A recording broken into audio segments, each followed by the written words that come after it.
Emmanuel Griffith is joining us today with Friendly Chat. Thank you so much for joining us, Emmanuel. You're welcome.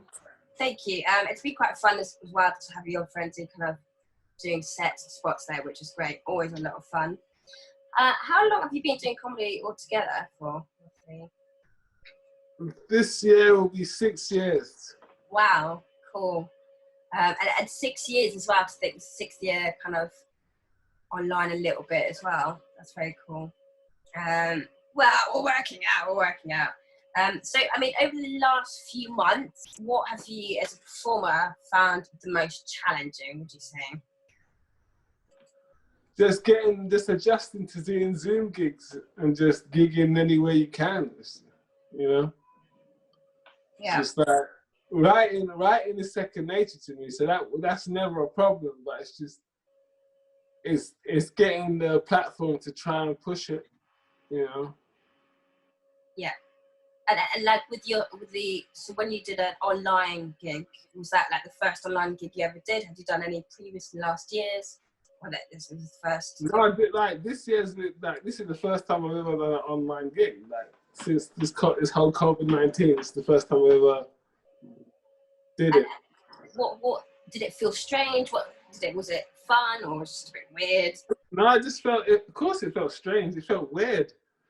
You know, it's like, you know, you just like, you tell a joke and then you have to look at each screen. You're like, and so it went like this. You know? It's true. Because you're so desperate for that laughter. It's very true. And I mean, like, with the material wise, do you find it more with writing? Obviously, you said like writing something that comes easy for you. Was it much different finding sort of inspiration to write from, or sort of? No, it was very easy for me, very easy during COVID-19 and my experience, because I was working through it, so, and I got special privileges and I got taken care of, and like, you know, and the whole Black Lives Matter thing went on. It's like there was a plethora of material for me to like just work off and write on, you know. And I'm glad, and the material I wrote, and I'm happy about it, you know. Yeah, it's awesome, and the fact that you sort of at these times you're working sort of like with the NHS as well, you sort of get a massive insight of what's going on there too. Yeah, massive insight. A lot of stuff I can't talk about, obviously, but it was like there was times where I was like the only person on the train going to work. It's like I was getting chauffeured back and from work by London Transport. You know, I had a person, who can say that they had a personal train? That's very cool. That is very cool. And I don't think many people could say that, no. That's a highlight. But did you find it hard to decide what seat to sit on? Were you like, oh, I could sit on this seat or that seat? No, I decided to lie down and sleep. I had a bed to sleep on the way to work. That's how comfortable it was. Nice. That's very cool. So, and like with the sort of online gigs, what have you enjoyed the most about them, would you say, so far? The fact that there's no small talk with other comedians. You know, it's like, and see, like after a show, and you have to like see a comedian who's bombed, and you have to tell him, yeah, good show, great. You know, he's there talking, he's there trying to make excuses, yeah, it was the audience. And like, you had a great show, and you have to like agree with him, so yeah, it was the audience. But you've had a great show, like, there's no more, you know, there's, oh, show's over, bye. I'm sure I've also probably been one of those people after gigs that have come up to you and gone, oh man, I did shit or something as well. So thanks for your patience, Emmanuel. Thank you. I can't remember you doing it to me, but if I can, I was probably too like drunk. Yeah. Yeah, thank God. Next day, oh no one said anything. That's cool. And it's sort of with so I mean, whether it's on like gigs, work, or family, like what kept you sane through lockdown? Do you think? What kept me sane? Well, what kept me sane? Obviously, I'm a Christian, so that kept me sane. And comedy, Christ and comedy, two C's. You know, it just kept it because like I'll go to work and I'll see like so much death, you know, and so many people worried and scared. It's like I'll see that so much, and it's like, and then I'll have comedy, and then I'll come home, I'll read my Bible, pray, and it evened me out because it was like, man, I felt like because I've got mental issues as well. It's like sometimes I feel like tough on myself. Like I can't like if this or just killing someone or just doing something nuts, you know. Yeah. I don't. It's just something to make it stop. Yeah, I mean, So, it's pretty heavy though to sort of not only go through the process of like all of us not being able to go out and socialize, but also for you to go to work and see all that kind of darkness as well, and have both of that. It's pretty insane. I know. I couldn't see my daughter. I couldn't see my mom. You know, because my daughter's asthmatic, so she was shielding, and my mom's 76. So my dad's in Barbados. So it's like I got brothers everywhere, but they're all shielding because I obviously work in a hospital. So who wants to hang out with the guy who works at the hospital? Yay, no. So I was very much alone. But that's tough as well, because I've seen like articles or just things where like people who've worked for the NHS, they've sort of not been able to sort of talk to or see, like they've had to have like garden kind of, there's glass doors in between the family to say hi and things like that. We can't sort of, that's it's full on. Yeah, because we're like literally all the time through that whole time we were constantly around COVID patients. Yeah.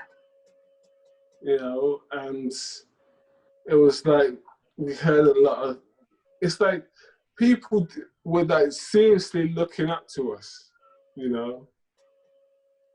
were like the pillar of the community, and people would see me out wearing my shirt, my NHS shirt, and they'd be like, "Oh, what do you know about this?" I'm like, "Come on, I'm not a doctor, but you can always get, go to your GP and go through the formalities, but still."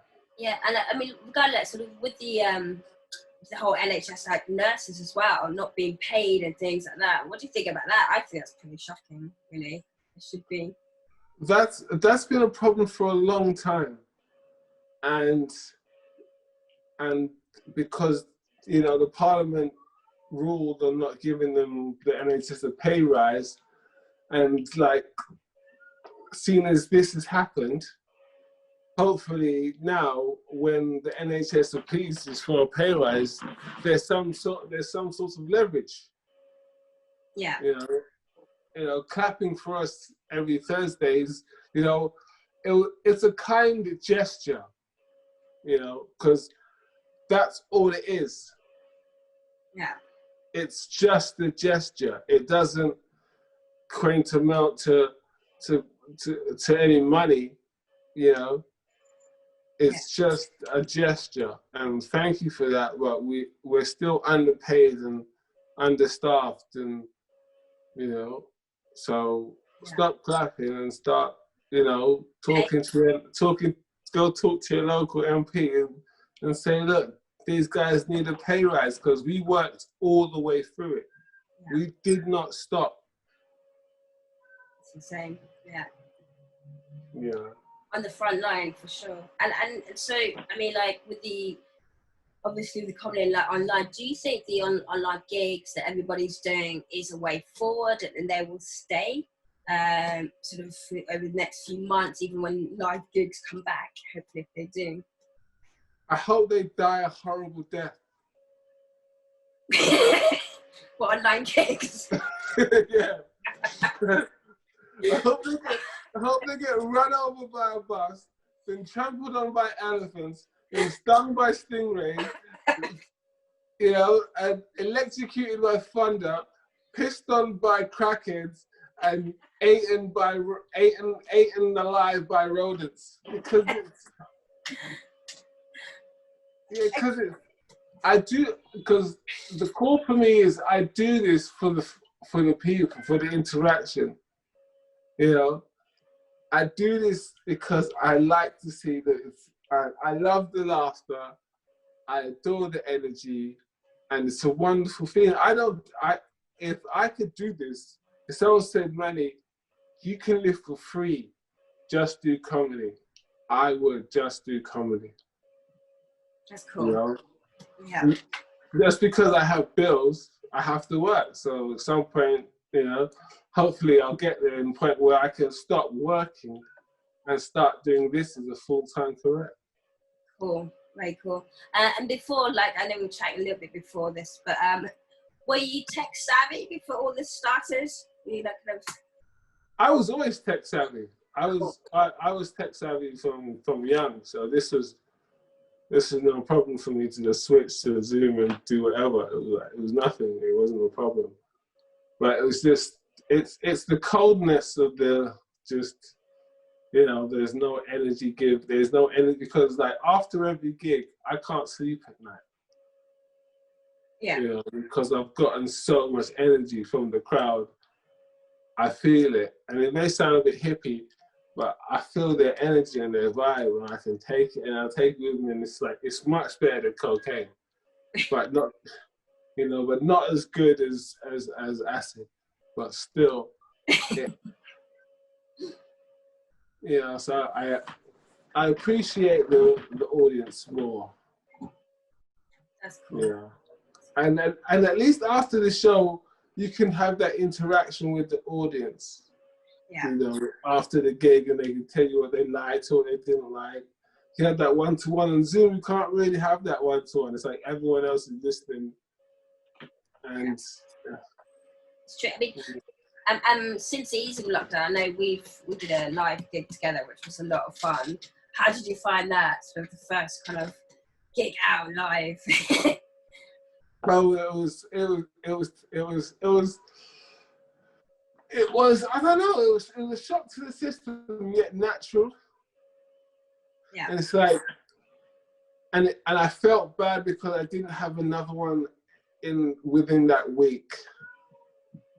You know, just to jump back on the board and be like, yeah, I can, like, you know, I enjoyed it, and it's like, and that guy heckling, who was there heckling, it's like, we just got back, and you were heckling us already.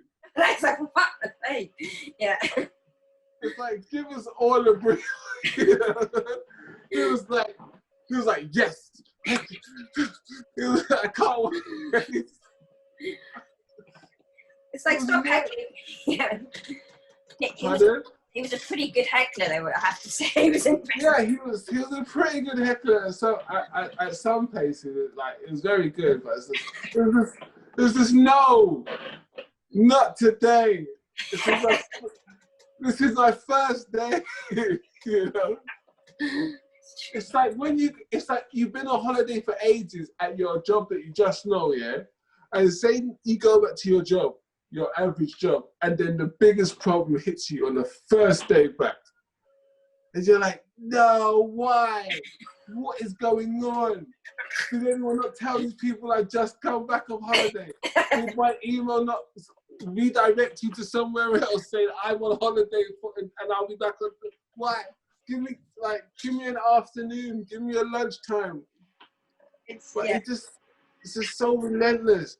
I thank you for the baptism of fire, but and also what I found it like sort of being at home, like doing online, and like you can drink, you know, a few quid for a few cans, and then go in there, and it's like one bottle. I could have got like 10 cans with as well. I was like, whoa, this is so shut. Fun. It's good. That is a plus side. That is a plus side. You know, I can just go into my local shop, get a few cans. You know, that was the only plus side. Cheap drinks. Yeah. Only plus side. Everything else is and traveling. Not a lot of that. So that's cool. But it's like I would travel for that now. I've said to myself, I would travel for that. And sorry. So you've been doing comedy for 6 years. What is the most weirdest place that you've ever done a gig, would you say? I haven't found one that's weirder than the other. Okay. They're all weird. Yeah. Like, this is weird. Okay, this is weird. And then weird becomes normal. And then you know, so then it's like I can't really think of one place which is weirder than the next. Because there's quite a few. I've seen quite a few online. There's places that obviously outdoor places now that's more possible to do gigs at, and some people are doing it in parks. You've got alleyways. Some people are doing it in alleyways next to rubbish bins, under trees, bin comedy, all sorts. Yeah, park gigs. I've done park gigs, but it's like, you know, that's common. I used to do Speaker's Corner a lot. Yeah. So it's like, you know, I used to go there just to piss people off, and just get that audience, you know, just relaxed. It was like a in between a gig training sort of thing. So I go there and just talk a bunch of crap to a bunch of people, and just talk and just get used to people just looking at me and talking. Yeah. I don't be like, oh, why are they looking at me? Yeah, sort of thing. So I'm like, yeah, they're looking at me. You know, even though I trained in college and done acting and everything and drama, I was always used to it. But I needed that. If you don't, because with drama, because you can't just turn up to somewhere like comedy and do some acting, you have to find somewhere to recreate that atmosphere, and Speaker's Corner is the perfect place. Cool.